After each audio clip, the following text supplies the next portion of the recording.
Hello, Shannon. How's it going? Hi. Good. How are you?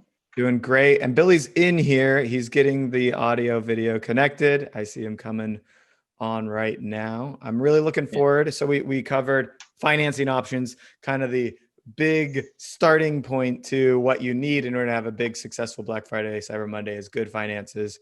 Then we moved into a promotional strategy, and now we can think about how we maybe tie this together with customer service and what customer service is so quickly blended into what I like everyone likes to call customer relationship management, right? It's no longer just about mitigating tickets and refunding orders. We have a lot of opportunity, both pre-sales and post-sales, to increase brand affinity, sell more product, and do all the things that essentially help us promote our business in all the ways we want.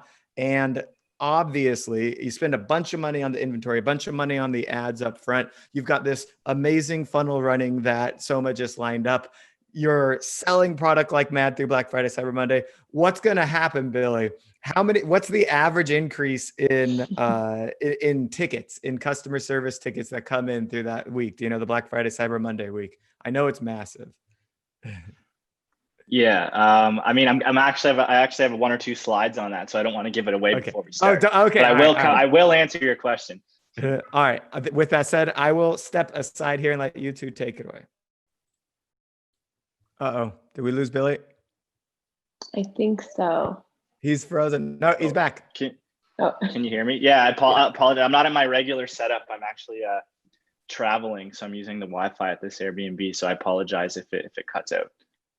No worries. You're good now. I'll let you know if we have any issues. Okay, perfect.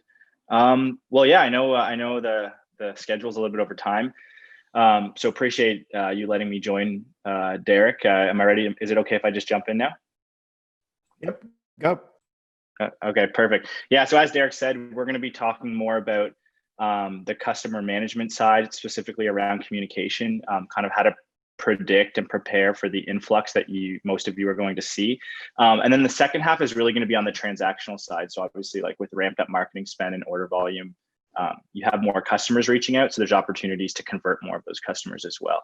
And I'm also grateful to have a really amazing guest with us today, Shannon from a really awesome brand, Parker Clay. So I guess to get started, Shannon, do you want to give a brief introduction on yourself and then also on Parker Clay and your guys' brand story? Yeah, awesome. So I'm Shannon. I oversee our customer experience department here at Parker Clay. We're located in Santa Barbara, California. So our whole brand ethos, we produce leather goods in Ethiopia.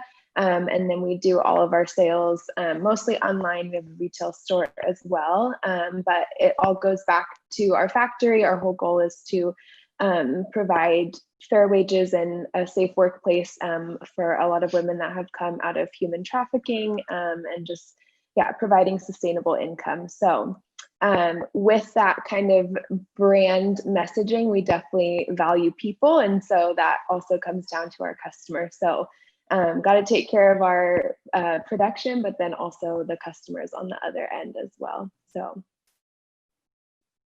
Awesome. That's a really amazing story. Love what you guys do. So they make beautiful bags. And really quick on myself, I work with Gorgeous. So we are a help desk for e-commerce companies. And you'll see a little bit about that throughout the talk. So I'm just going to jump right into it. So to get to Derek's first question, how much support volume can you expect through the holidays? I pulled up some data from last year and from over the past 6 months. And so this slide is basically showing ticket volume across all channels in Gorgeous in Q4 of last year. So you can see right here, peak Q4 into December, that most brands were seeing about 100% increase in ticket volume, from October to December. And if I fast forward, because obviously a lot has happened since last year and people are expecting things to potentially be a little bit different this year, I wanted to pull up some data on order volume during the pandemic. So essentially the moral of this slide is that, after the slight increase or decrease for a couple of weeks in order volume, there was this huge surge in e-commerce, as we all know. And basically what we saw was about a 2.5x increase in order volume. And if you follow this trend into July and even August and now, it's basically plateaued at a much higher level than what it was pre-pandemic levels. And this order volume is pretty close to what we saw last year during Black Friday, Cyber Monday. So obviously like a huge uptake in e-commerce order volume, which is going to play a huge role, I think, in what brands can expect for a 2020 holiday season. Okay. And so with the huge increase in e-commerce order volume, what we saw, this actually isn't our data, but essentially what some of the main carriers were saying is they were citing COVID-19 as a reason for delay in conjunction with the massive increase in order volume. And so we actually did our own study on a smaller subset of tickets during the pandemic. And what we saw was that up to 50% of tickets for brands were typically related to an order. So it could be like order status, returns, exchange, damaged products, things like that. So Shannon, I'd love to hear from you to see, the past few slides we talked about last year's Black Friday, Cyber Monday, COVID, and now some of the issues that people are encountering or common questions. Do you mind sharing your experience with Parker Clay over the past 6 to 12 months? Are these trends consistent with what you guys have seen? And in terms of the most common questions, are you also seeing an uptick in order related stuff? Yeah, definitely. It's fluctuated, but there definitely has been an upward trend in tickets. And so trying to prepare for holidays this year, it's a little bit unknown for a lot of us, but we are seeing an increase. So one of the main things that we're definitely looking at is how to just keep people informed proactively. There's a lot more people that are concerned about tracking and getting things on time, just with potential delays and everything going on. So we're definitely seeing that, but making plans to try and limit that as much as we can. So of course, yeah, appreciate that. And so just like Shannon said, I think the amount of supply chain issues, or at least order status related questions, especially during the holidays when there's usually timestamps on when people need to get their products, is going to be there. So it's obviously going to be helpful to kind of plan ahead at, even if you are going to be expecting shipping delays, to just be working with your manufacturers and warehouses to set expectations for the consumers. And so what does this mean for your support team during the holidays? Like we said, so this is on the left side, ticket volume more recently during the pandemic. But if we look at the data from last year and over the last few months, you probably will expect about a 2x increase in support volume. And if you take a look at the right side, this isn't the active user, so the number of agents that are managing these tickets. You can see here there's not a 2x increase in agents. So essentially what that means is that agents, they might have been doing 50 or 60 tickets per day. And now, in peak season during the pandemic, they were answering about 100 tickets per day. And so how can you prepare your team to be able to handle that influx without necessarily doubling your staff, is what we're going to talk about a little bit. And before we jump into that, I want to bring up Black Friday, Cyber Monday and discuss a little bit about how it might be different. Overall, I think it's going to be big. I don't think it's going to be drastically different, but some of the things that I found that will be different is essentially large retail. What they're doing is they're closing on Thanksgiving Day, and they're doing a few other things. They're basically saying they don't want long lineups and crowds in store during the holidays. So because of that, they're also pushing their off online, which were traditionally in-store offers are now being pushed online. And this happens every year, but it seems like the large retail, they're also going to be running their sales for a longer period of time to avoid big crowds for certain weekends. So 1 to 2 months early, some of them are probably starting now. And then an interesting stat that I saw on a webinar I was on a couple of weeks ago was the search term best affordable on Google grew 60% year over year. So essentially this year, it seems that a lot of consumers are expecting or looking for discounts and value when they're shopping. And so I think what this means is that brands, direct-to-consumer brands, are you're going to see some of them, I think, have their sales on for a little bit longer maybe than previous years. And I also think that discounting is still going to be a huge, I think maybe even more this year, it's going to be a huge part of a lot of people's strategies, because that's what consumers are asking for. And so in summary here, a 2x increase in support and order volume over 2 to 3 months. Discounting is probably going to be a part of a lot of people's strategy, and maybe running sales for a little bit longer. And so Shannon, I'd love to hear what you guys are doing this year with regards to Black Friday, Cyber Monday. Like, are you guys taking a different approach than what you took last year, or is it very similar? It's fairly similar, being that we do most of our sales online anyways. Customers are pretty attuned to that. We may be shifting to expand the amount of days. We actually did that a little bit last year to start on Wednesday.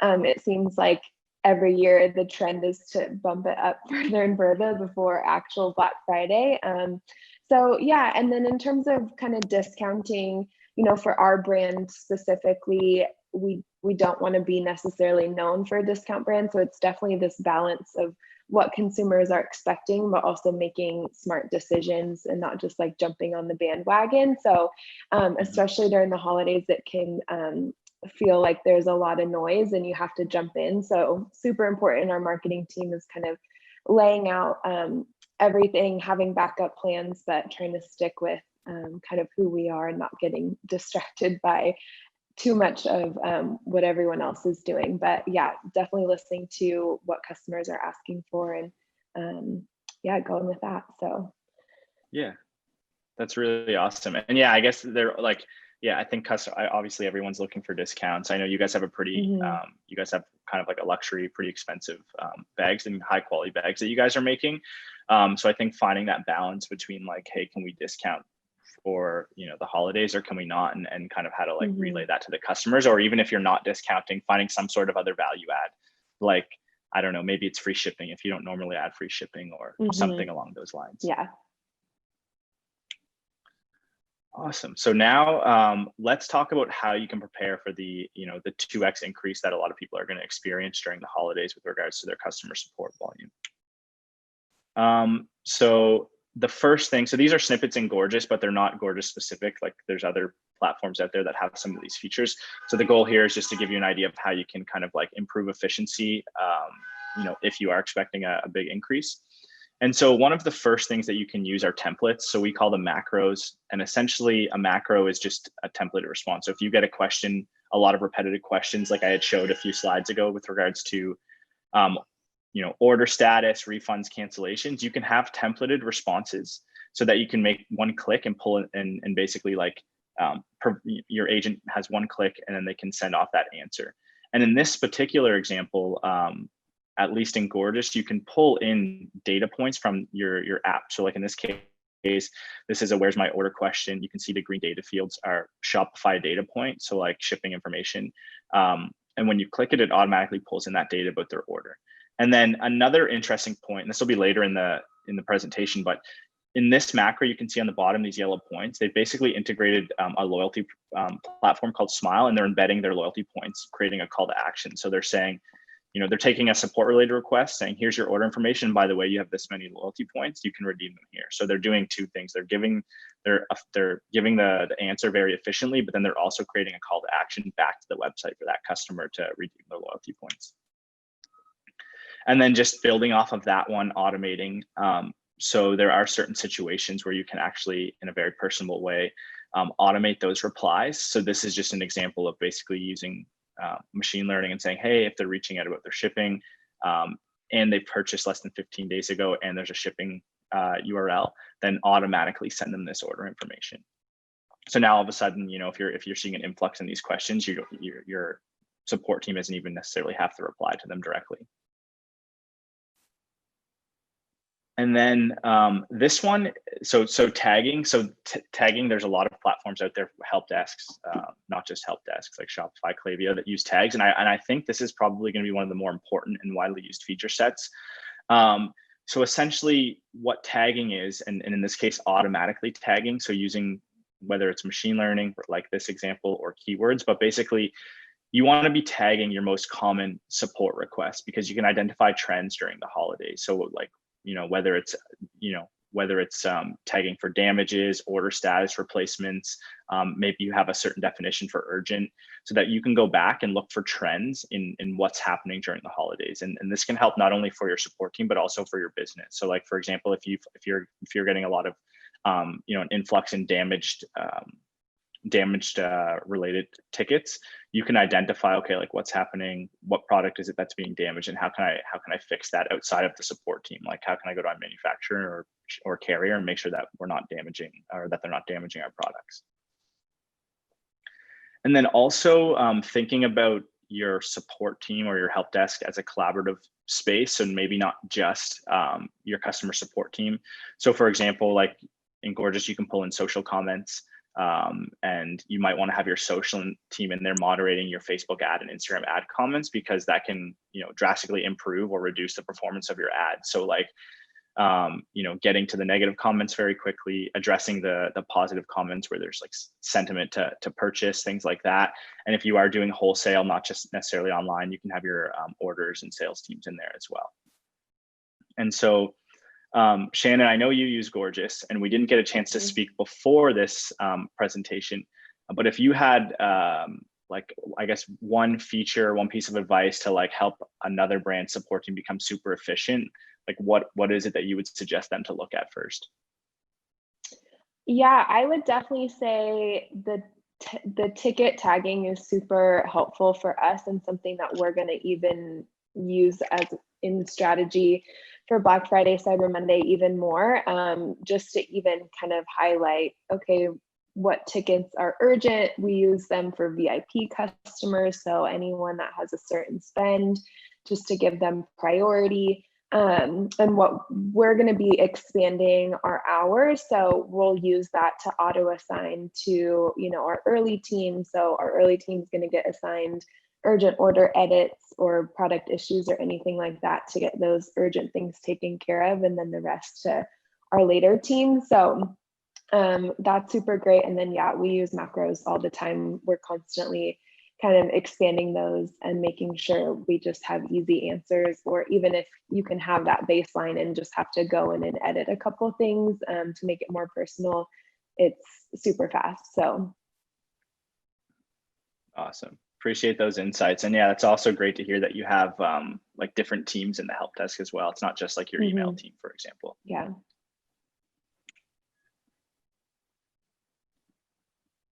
Okay, so there we go. Oh, okay, perfect. So one more touch point before we get into the sales and conversion rate side of thing. So of course, like the goal is to not double your team. I think a lot of teams, there's probably opportunity to improve efficiency. So just on this point, like, you're most likely going to expect an 80 to 100% increase in ticket volume, and a healthy number of tickets per day is anywhere from 60 to 80 tickets per day. There are some brands that are doing a little bit more of that with automations. So I think this is a good place to start, is to like look at your team now. How many tickets per day is an agent doing? Am I efficient? Is there room for opportunity to improve efficiency? And then also projecting support volume. So a really nice way that you can do that is you can look at your order volume through e-commerce platform like Shopify, for example, over maybe last year's holiday season, see how much orders you got, and then also look at the number of tickets you got during that time and calculate your order to ticket ratio. So that way you can say, okay, if I'm expecting, a 100% increase in orders this year, this is how much support, if I get one support ticket for every 5 orders, this is how much support volume I can expect to get. And then if you look at your average number of tickets per day, you can see if you do need to increase your staff as well, because of course, like an agent can only do so much. And so there might be situations where to prepare and to have enough people to add those extra business hours like you are, Shannon, you might need to hire 1 or 2 extra agents. And so now the second half of this is about the transactional side of customer support. So I know everyone thinks about customer support as order related. They're reaching out about a lot of things. So there's opportunities to convert them as well. They might be asking pre-sale product related questions, things like that. So we're just going to go over a few of those channels. And so the first kind of stat that I'm going to drop here has to do specifically with response time. So this is the conversion rate for pre-sale chat. So basically a customer reaching out that hasn't purchased within the past 30 days through live chat and SMS. So what we see is that if you're responding within less than 10 minutes to these pre-sale inquiries, the conversion rate is about 20%, or sorry, 28%, which is obviously really, really significant, because it's going to be much higher than what the conversion rate on your website is alone without having customers chatting in. And this is a real example of that from last year, actually. So essentially this brand last year on December 2nd of 2019, they had about 500 pre-sale chats, and they converted almost half of them into about $23,000 in sale. And the caveat here is that their first response time was about 2 minutes. So really, really fast response time.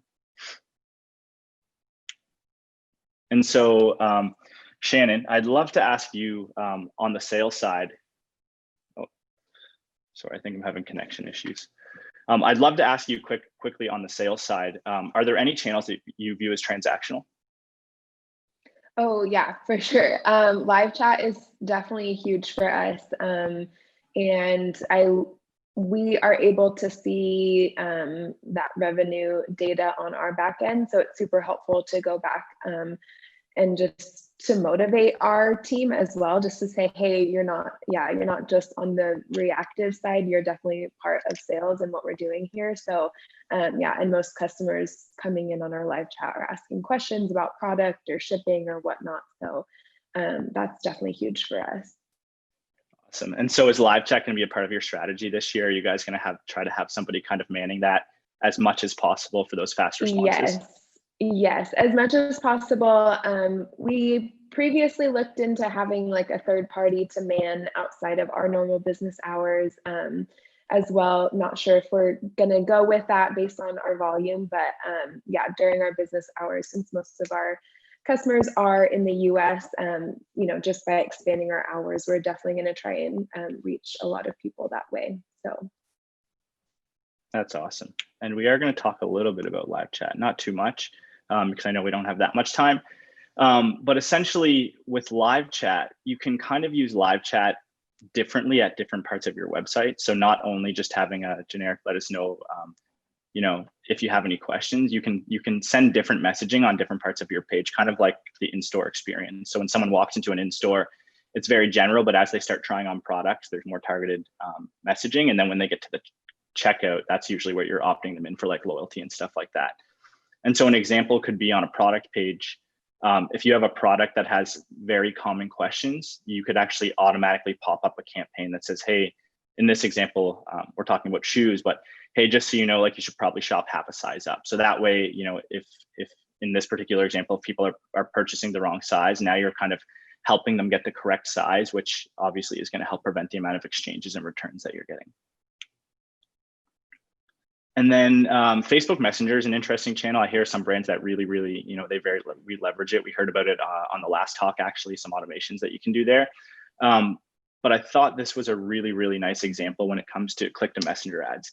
So essentially what they're doing is they're training their customer to chat all the way from the ad all the way to their website until they purchase, because the conversion rate's higher. So what they're doing is they're clicking on the Facebook ad, which takes them to Facebook Messenger with the incentive of a discount code. Once they click that, it takes them to their website, and then you have a live chat that's automatically popping up. So essentially they're in a way, they're kind of training their customer or their prospect to ask them questions throughout the buying journey.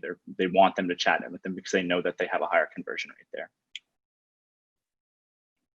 And then on the CS side, getting your offers out, especially for the holidays, if you have them, is super important.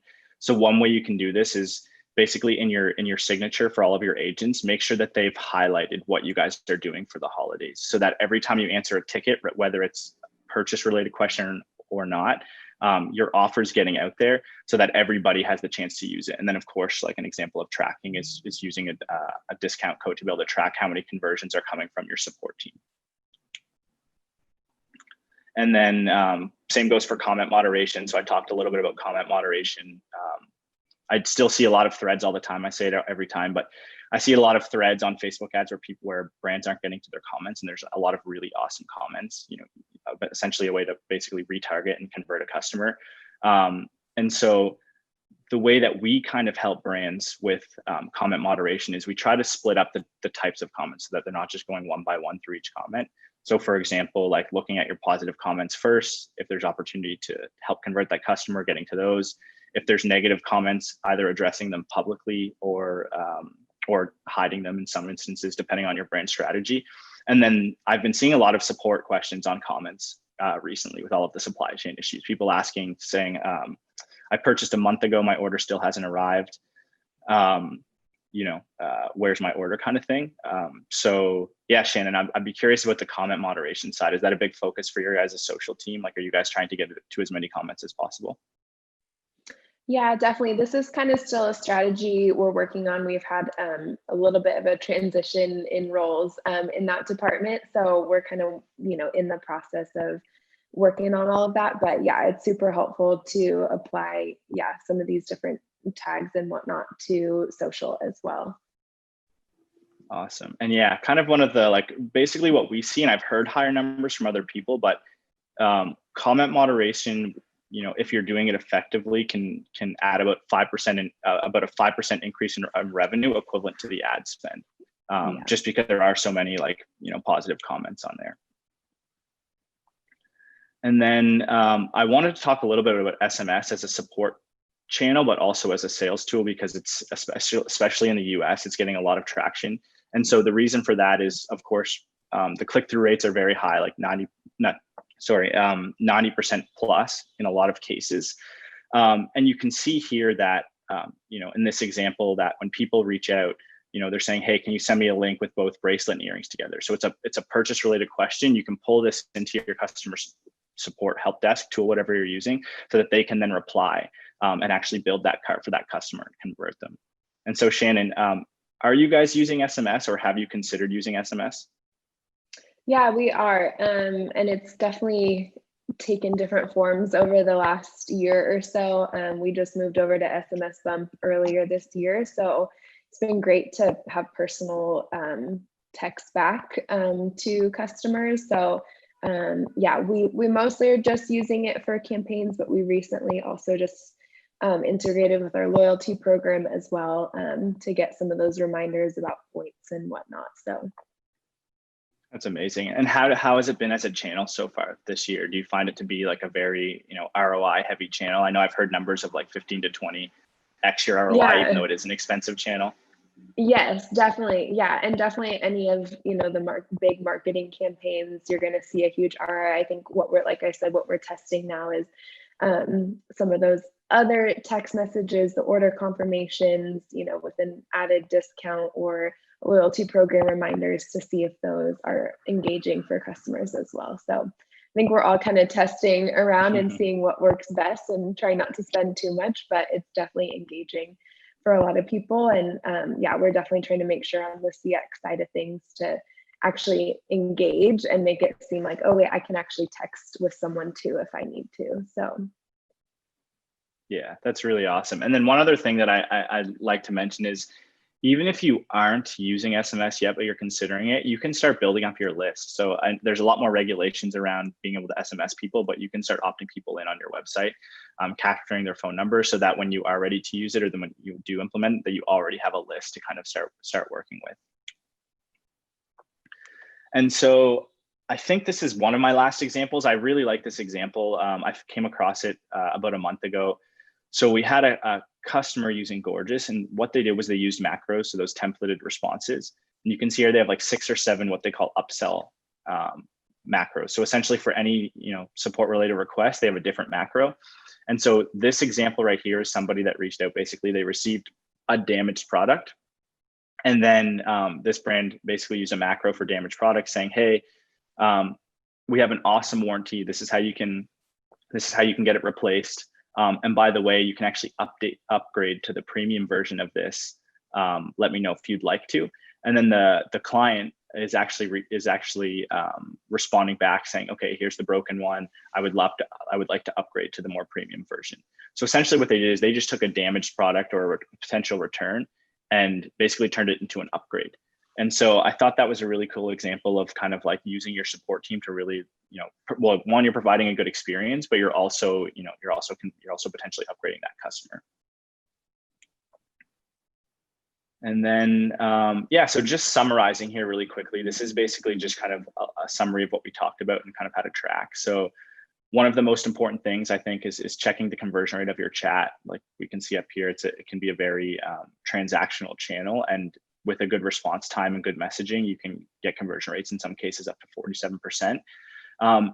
Discount codes, so putting those in the signature of your support agents. If you're using them on social for comments, getting them to those consumers so you can track that way. Breaking down by agent. So one thing we've been seeing more and more of recently is that some brands are actually looking at the revenue, so the revenue generated per agent, so that they can then use if there's someone that's doing something exceptional and they're generating a lot of revenue, how are they doing that, and then building training off of that, and potentially even incentivizing their support agents to kind of take that approach. And then of course, first response time. And yeah, that's it on my end. Shannon, it'd be great if I think you had mentioned a bunch of good things, but yeah, is there anything unique that we might not have covered that you're doing on the customer experience, customer support side this year with, like, I don't know, it could be anything, giveaways, a different channel that you're using, value that you're adding to your customer this year for the holidays? Just kind of like one last takeaway for everybody listening. Yeah, I would say the main thing, I think you covered a lot of the great tools that we're using. I think more so just in the engagement and language of interaction with customers, we have just tried to continue to be aware of everything that's going on, the sensitivity of people when they're reaching out. It's just a stressful year. So I think continuing to work with our agents to keep that authenticity and just, kind of make sure people are taken care of in a unique way. And then I think, just preparing ahead of time. We've talked with all of our shipping carriers about potential delays. So again, kind of a lot of forward communication about that, which I'm sure lots of people are doing, but want to make sure people are getting their orders on time for the holidays. So. Of course. No, I think that's a really good point, especially the one on the end, like communicating with your manufacturers and your carriers, because if you're expecting delays, you can adjust your shipping times, or at least the expectation, at least giving the expectation to your customers of when they can expect to receive their products. Yeah. And so, so really quickly about Gorgias, again, we're a customer support help desk solution. And then basically we're very e-commerce focused. We integrate tightly with platforms like Shopify, Magento, and BigCommerce. And we work with merchants and brands of really all sizes. So like we work with brands that are just launching, where the founders are answering customer support. And then we also work with, very large brands like Steve Madden, where their support team is 100+ agents. And so, so I appreciate it, Derek, for having us on here. If anybody wants to learn more or has any questions, they can definitely reach out to me. It's just billy@gorgias.com. And then we can also provide a second month free if you are interested in setting up and you don't have a help desk ready for the holidays. Just reach out to me or let Derek know, and we can definitely set you guys up. Perfect. Awesome. And I always do recommend to merchants, basically anytime except for Black Friday, Cyber Monday, I would always recommend when you're hiring your first support agent, or when one of your team members is about to go full time into that. I've seen like operations managers who are doing about 10%, 20%, and 30%. And then of course, 50% of their day is just handling the incoming tickets. When that starts to become so much that you have to hire somebody for it, that's the exact time you want to start using a help desk. And if you haven't heard me say it in chat, if you're on Zendesk today, you're going to just win on an efficiency standpoint by using a tool specifically designed for e-commerce. Billy, you said we kind of focus in e-commerce. That's an understatement. This is, built only for e-commerce merchants and with the most robust Shopify integration of any help desk that you'll see in the space. Yeah, and Shannon, you're nodding because I think you've seen it firsthand. I was gonna say the Shopify integrations, that is a huge efficiency piece to do refunds, create orders, all of that stuff. That has been a game changer for us in terms of helping people out. So yeah. Yeah, perfect. And that's always the thing. You start by just like, okay, I just want something that handles tickets. We don't want to lose a ticket. We don't want to track a ticket. Then down the road, you're meeting with your COO and CMO, and you're like, well, what's the cost of customer service on our company? How do we, operationalize the margin and make sure that it's appropriate based on the growth rate of our business and how we're going to make a profit and all? And it gets all into this whole big thing. And to keep it simple, you want the most efficient process, and that's why Gorgeous is, to me at least, my de facto help desk for e-commerce merchants. So yeah, you can check them out with a link here. Billy, Shannon, thank you so much. We have to move directly into our next session.